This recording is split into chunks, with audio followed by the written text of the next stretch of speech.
2022 की शुरुआत में उत्तर प्रदेश में विधानसभा चुनाव होने हैं, लिहाजा सियासी सरगर्मी भी बढ़ गई है। यूपी की राजनीति से कभी जातिगत समीकरण दूर नहीं रहे हैं, लिहाजा अलग अलग राजनीतिक दल अलग अलग क्षेत्र में अपनी कमजोर कड़ी को मजबूत करने में जुटे हैं। कहीं प्रबुद्ध सम्मेलन है तो कहीं पिछड़े वर्ग को अपने साथ हो, समाजवादी पार्टी हो या फिर बीजेपी। यूपी में इस वक्त क्या चल रहा है, ये 3 तस्वीरों के जरिए समझिए। पीएम मोदी के गढ़ वाराणसी से आज प्रियंका गांधी वाड्रा ने कांग्रेस के चुनावी अभियान की शुरुआत कर दी है। दूसरी तरफ समाजवादी पार्टी के अध्यक्ष अखिलेश यादव ने सहारनपुर में एक जनसभा को संबोधित किया। ये मौका था गुर्जर समाज के एक बड़े नेता की 100वीं जयंती का, और इस सब से इतर सीएम योगी ने यूपी चुनाव की कमान संभाल ली है।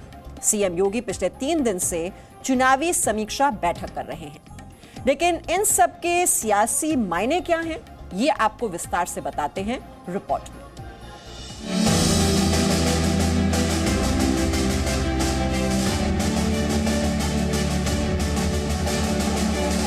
कांग्रेस के अस्तित्व को बचाने, चुनावी मझधार में कांग्रेस की नैया पार लगाने, कांग्रेस की बिखरी टुकड़ी को समेटने प्रियंका गांधी वाड्रा चुनाव मैदान में उतर चुकी हैं। कांग्रेस महासचिव और यूपी कांग्रेस प्रभारी प्रियंका गांधी वाड्रा ने पूर्वी उत्तर प्रदेश के वाराणसी से आज चुनावी कैंपेन की शुरुआत की है, जहां उनके सामने पीएम मोदी के गढ़ वाराणसी में कांग्रेस के अस्तित्व को बचाने की चुनौती है, और इसीलिए कांग्रेस की प्रतिज्ञा रातों रात न्याय की अपील में बदल गई।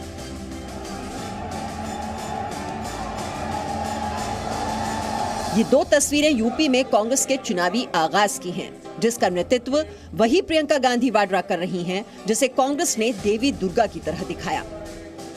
बाबा विश्वनाथ की नगरी में आकर प्रियंका गांधी वाड्रा काशी विश्वनाथ मंदिर गई और उसके बाद जनसभा को संबोधित किया। प्रियंका गांधी वाड्रा वाराणसी पहुंचकर सबसे पहले काशी विश्वनाथ मंदिर पहुंची। चुनावी अभियान शुरू करने से पहले पूजन किया, बाबा विश्वनाथ का दुग्धाभिषेक किया और यही नहीं, माथे पर तिलक चंदन से लेकर दुर्गा मंदिर के भी दर्शन किए। प्रियंका गांधी वाड्रा ने पूरे विधि विधान से पूजा अर्चना की। कांग्रेस यूपी में अब कोई पैंतरा आजमाए बिना छोड़ना नहीं चाहती। मंदिर दर्शन भी उनमें से एक माना जा रहा है। चुनावी अभियान की धार्मिक शुरुआत में भी कांग्रेस का संदेश छिपा है। काशी विश्वनाथ मंदिर के बाद प्रियंका गांधी वाड्रा रैली संबोधित करने वाराणसी के जगतपुर के ग्राउंड रोहानिया पहुंची। ये वही रैली थी जिसका नाम प्रतिज्ञा रैली से बदलकर किसान न्याय रैली कर दिया गया। मंच पर छत्तीसगढ़ के मुख्यमंत्री भूपेश बघेल समेत उत्तर प्रदेश के कांग्रेस के तमाम बड़े नेता भी मौजूद रहे, और कांग्रेस महासचिव प्रियंका गांधी वाड्रा ने अपने संबोधन की शुरुआत मंत्रोच्चार से की।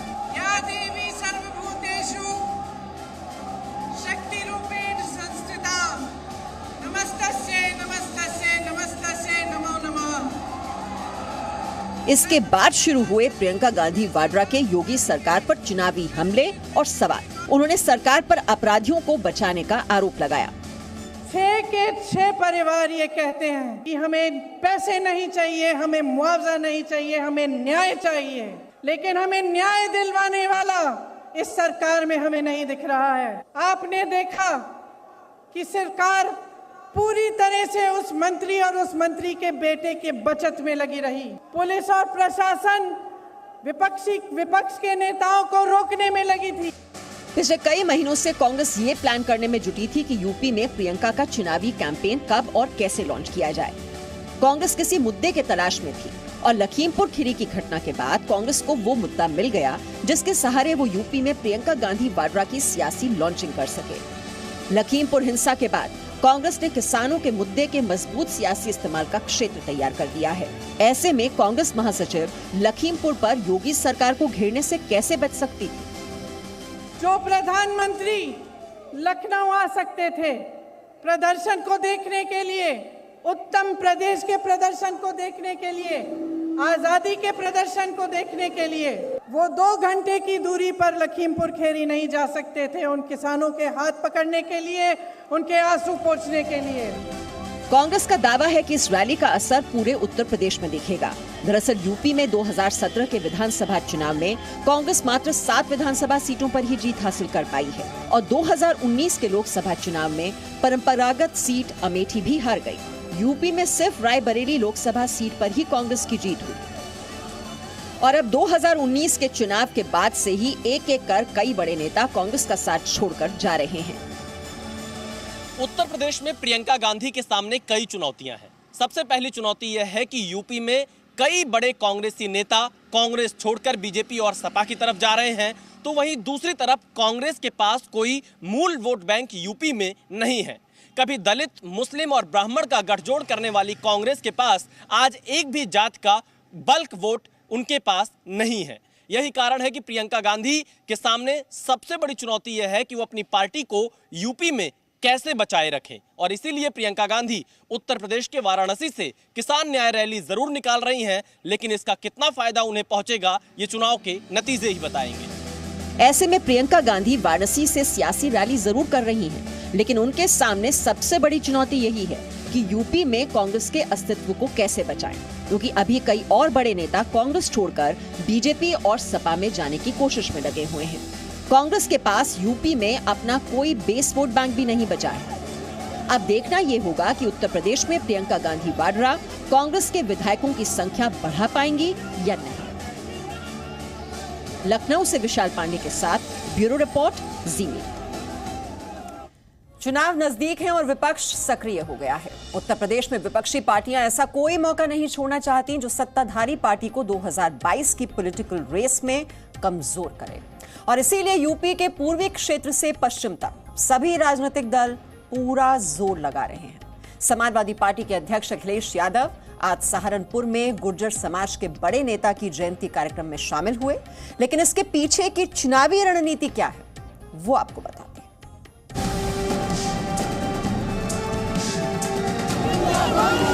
कांग्रेस हो, समाजवादी पार्टी हो या फिर बीजेपी, इस वक्त उत्तर प्रदेश चुनावी राजनीति का ग्राउंड जीरो बना हुआ है और राजनीतिक दल के नेता मिशन 2022 में जुटे दिखाई दे रहे हैं।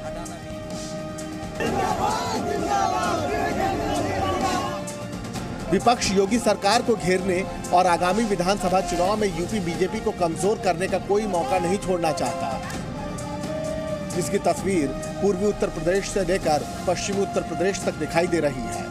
एक तरफ समाजवादी पार्टी अध्यक्ष अखिलेश यादव की रैली है तो दूसरी ओर कांग्रेस का चुनावी अभियान। आज अखिलेश यादव सहारनपुर में गुर्जर समाज के बड़े नेता रहे चौधरी यशपाल सिंह की 100वीं जयंती के कार्यक्रम में शामिल हुए।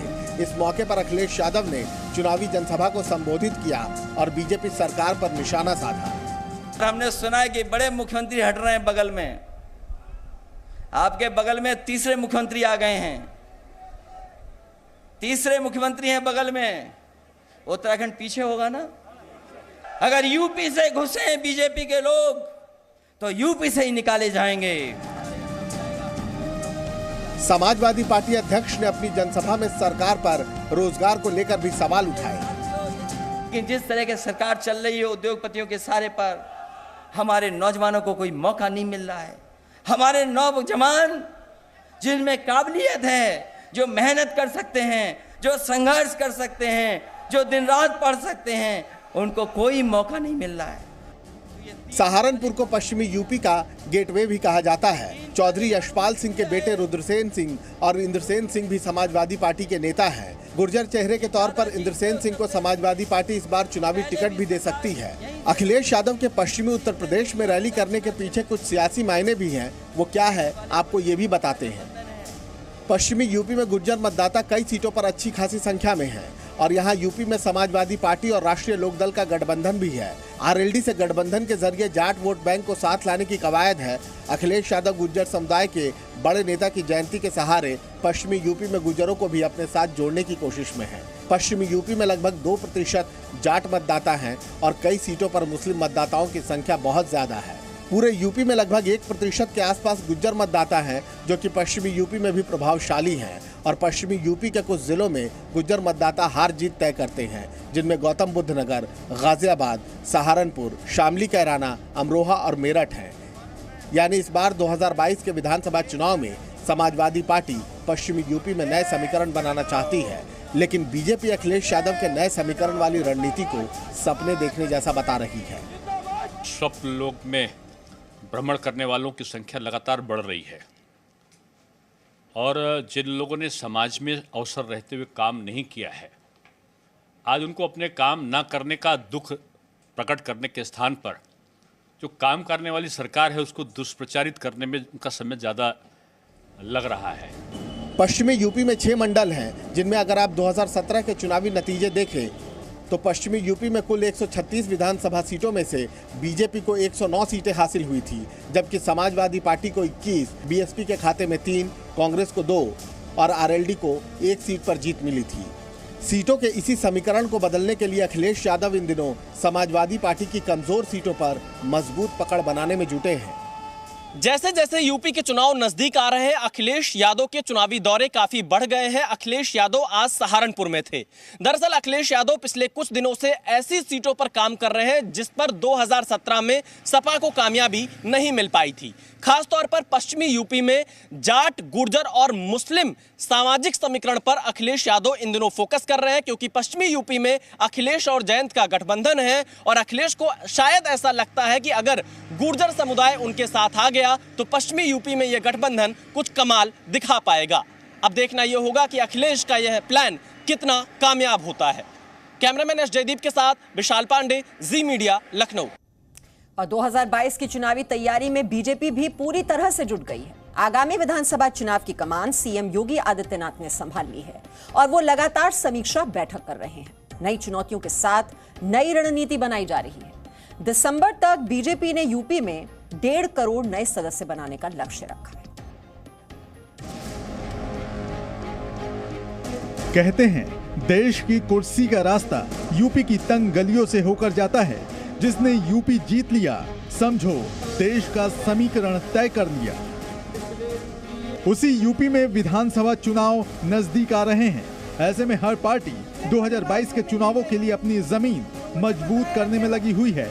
एक तरफ समाजवादी पार्टी सत्ता वापसी करना चाहती है। अगर यूपी से घुसे बीजेपी के लोग तो यूपी से ही निकाले जाएंगे।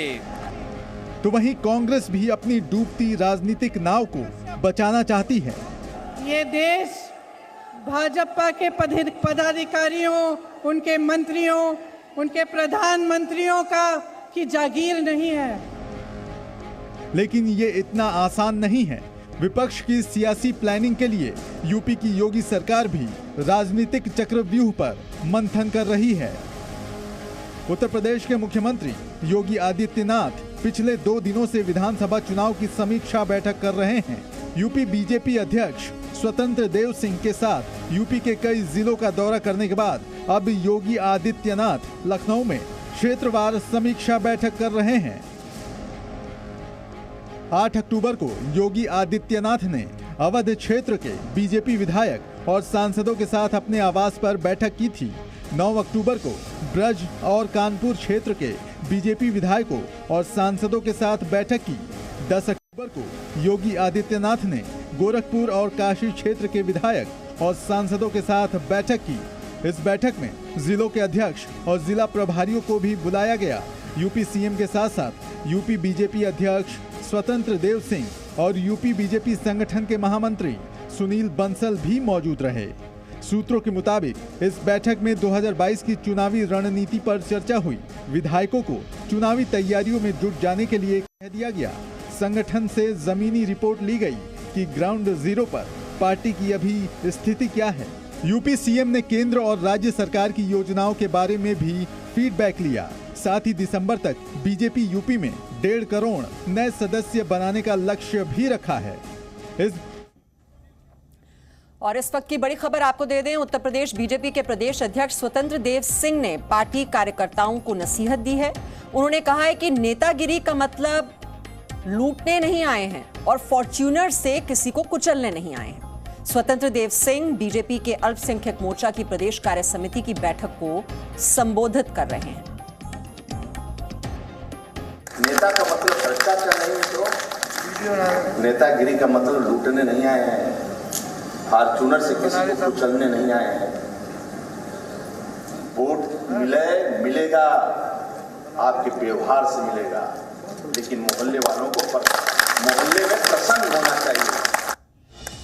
तो नेतागिरी का मतलब यह नहीं कि लूटने आए हैं, फॉर्च्यूनर से किसी को कुचलने नहीं आए हैं। स्वतंत्र देव सिंह बीजेपी के अल्पसंख्यक मोर्चा की प्रदेश कार्य समिति को जो संबोधित कर रहे थे बैठक को, उस वक्त उन्होंने ये बात कही। Presenting B News app available on Google Play and App Store. Download it now.